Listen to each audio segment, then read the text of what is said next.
हरि ओम नमो भगवते वासुदेवाय। श्री ओम नमो भगवते वासुदेवाय। कालिया नाग के कालियादय में आने की कथा और श्री कृष्ण का ब्रजवासियों को दावानल से बचाना। 17वां अध्याय। राजा परीक्षित ने पूछा, मुनिवर, कालिया नाग ने नागों के निवास स्थान रमणक द्वीप को क्यों छोड़ा था? उसने गरुड़ की जी का कौन सा अपराध किया था? श्री सुखदेव जी ने कहा, परीक्षित, पूर्व काल में सर्पों ने जय नियम बना लिया था कि प्रत्येक मास में अमावस्या को एक निर्दिष्ट वृक्ष के नीचे रमणक द्वीप के एक सर्प को गरुड़ जी के भोजन के लिए जाना पड़ेगा। बदले में गरुड़ जी शेष सर्पों की रक्षा करेंगे। जय कथा इस प्रकार है कि गरुड़ की माता बिनता और सर्पों की माता कद्रु में परस्पर बैर भाव था। माता के बैर का ध्यान करके गरुड़ जी को जो भी सर्प मिलता था उसे वह खा जाते थे।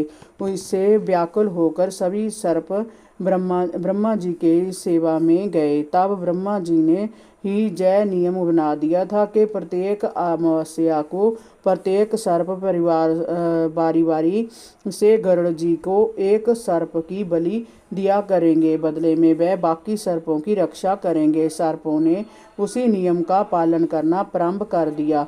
राजन, उन सर्पों के परिवार में कद्रु का पुत्र कालिया नाग अपने बल और विष के घमंड से मतवाला हो रहा था। उसने गरुड़ का तिरस्कार करने के लिए बलि के लिए जाने वाले सांपों को मारकर खुद ही खाना शुरू कर दिया और स्वयं अपनी बलि देने से बचता रहा। गरुड़ जी भगवान श्री हरि के पार्षद थे।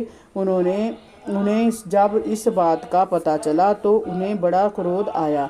अतः कालिया नाग को मारने के उद्देश्य से गरुड़ जी ने बड़े वेग से उस पर आक्रमण कर दिया। इधर विषधर कालिया नाग ने जब गरुड़ जी को अपनी ओर झपटते देखा तो उसने अपने 100 फनों को फैलाया और पलटकर गरुड़ जी पर आक्रमण कर दिया।